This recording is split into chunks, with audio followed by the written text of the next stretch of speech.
Bonjour à toutes et à tous et bienvenue dans ce nouvel épisode de Rendez-vous compte pour une nouvelle escapade en Bretagne. On pensait autrefois qu'ils étaient des grains de sable semés sur le sol breton par on ne sait quel ancêtre et qu'ils avaient poussé comme le font les arbres. Eh bien croyez-moi, à la fin de l'épisode, vous ne verrez plus les menhirs comme avant.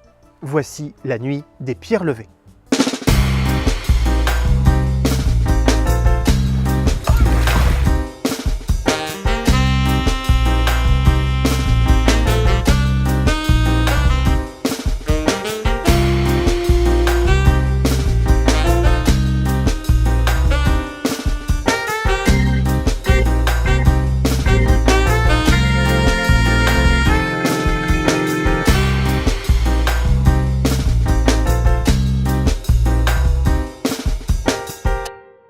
Nous voici il y a quelques centaines d'années, le soir de Noël dans la campagne bretonne.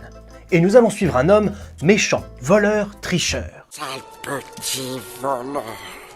Un de ces hommes qui a tous les défauts, et il est tellement méchant que dans les différentes versions du conte que j'ai trouvées, les auteurs ne lui ont même pas donné de nom. Du coup, pour que ce soit plus simple, on va l'appeler Manu. Manu, quand il s'installe quelque part, il a abusé tout le monde dans le village, et il n'est pas rare qu'il se fasse chasser, et parfois même on veut lui passer la corde au cou. Du coup, il erre éternellement sur les chemins à la recherche d'un mauvais coup à faire pour se remplir les poches. Et ce soir-là, le soir de Noël donc, son élan l'amène aux abords d'un village. Et c'est une aubaine pour lui, car le soir de Noël, c'est l'occasion de dîner et de se réchauffer au coin du feu sans débourser un sou. Bah oui, qui oserait refuser l'hospitalité à un mendiant le soir du réveillon? Personne, même pas le vieux Youenn, le père de Rosen, qui est un radin notoire.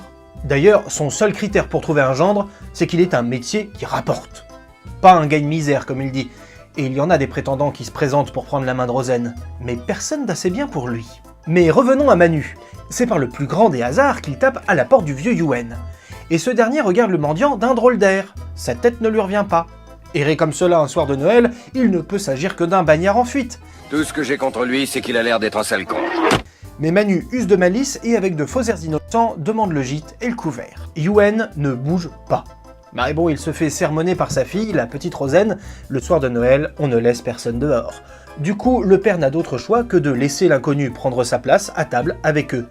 Et là, est-ce que vous voyez le coup arriver entre un méchant et une belle jeune femme ? Moi, vous savez, j'ai aucune opinion. Arrête tes conneries, t'en as forcément eu. Manu n'en a rien à faire de Rosen, ce qui l'intéresse ne se trouve pas sous la table, mais sur la table. Il engloutit tout ce qu'il peut, et ça fait pas très plaisir à Youenn.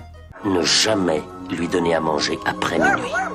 Le repas fini, le père se lève pour le mettre dehors, mais sa fille lui fait les yeux doux et lui demande de le laisser dormir chez eux, car encore une fois, le soir de Noël, on se doit de donner l'hospitalité.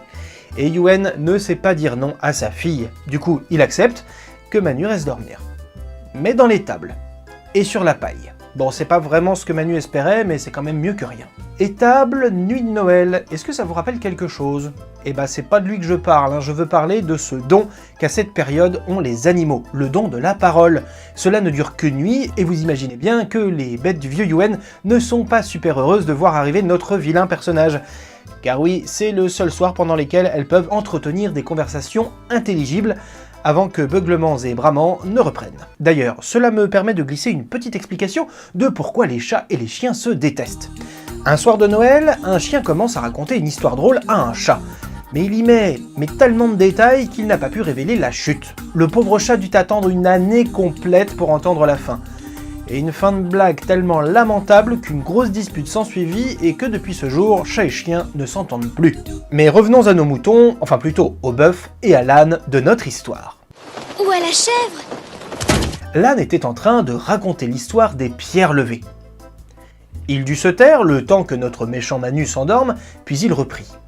Il explique alors au bœuf que le soir de Noël, si c'est également une pleine lune, les menhirs s'en vont à la rivière se désaltérer.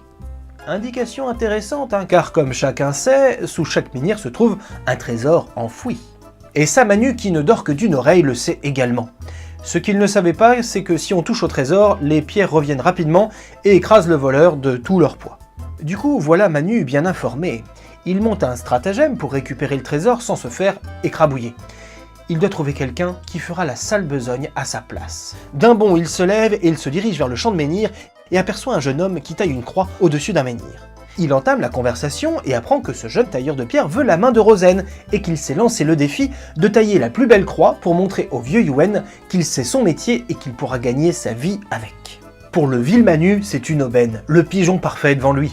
Il lui parle des trésors sous les menhirs et lui assure que le père de Rosen appréciera mais grandement qu'il arrive avec les poches pleines d'argent et qu'il lui donnera sa fille sans hésiter. Le jeune homme, ravi de cette nouvelle, et aveuglé par la possibilité prochaine de vivre son amour, passe un accord avec le méchant homme pour effectuer ce pillage. Le jeune homme doit se glisser dans les trous dès que les menhirs sont partis et envoyer l'argent à Manu. Voici donc notre duo qui se cache derrière un bosquet en attendant le départ des blocs de pierre. Minuit sonne et l'impensable se produit. Les rochers se soulèvent de terre. Pas de bien haut, mais tout de même. Et ils s'en vont en flottant à travers la forêt. Le jeune homme est ébloui par ce miracle, mais Manu n'en a que faire et le tire par le bras pour qu'il plonge dans un trou pour récupérer le butin. Le jeune homme s'exécute, remplit rapidement un sac et le lance à Manu et sort lui-même du trou, au moment où un bruit sourd se fait entendre. Le menhir, gardien de ce trou, est très en colère et fonce vers le jeune homme. Il fait tomber les arbres sur son passage et fait trembler le sol. Il se retrouve face au voleur, il va l'écrabouiller, l'écraser, le réduire en charpie. À ce moment, un autre menhir se dresse devant lui. C'est le menhir sculpté, qui connaît la raison de ce vol, qui connaît l'amour que le jeune homme porte pour Rosen. Il s'interpose et le protège. Il attend que toutes les autres pierres regagnent calmement leur trou, puis il laisse le jeune homme partir. Mais que devient Manu dans l'histoire ? Eh bien, le menhir, surmonté d'une croix, traverse en un éclair la lande et s'abat d'un coup sur le méchant homme qui tentait de s'enfuir avec le trésor. Le jeune tailleur de pierre assiste sidéré à la scène et récupère tranquillement 2 pièces qui sont restées sur le chemin, ce qui devrait lui permettre de se payer un joli costume pour ses noces. Merci à toutes et à tous d'avoir suivi cet épisode. Si vous voulez en apprendre un peu plus sur les menhirs, je vous conseille cet épisode des Petits Aventuriers qui retrace les différentes théories sur l'origine de ces pierres levées. Avant de partir, et si l'épisode vous a plu, n'oubliez pas de mettre un joli pouce bleu et de partager l'épisode. Et moi je vous dis à très bientôt sur Rendez-vous Contes.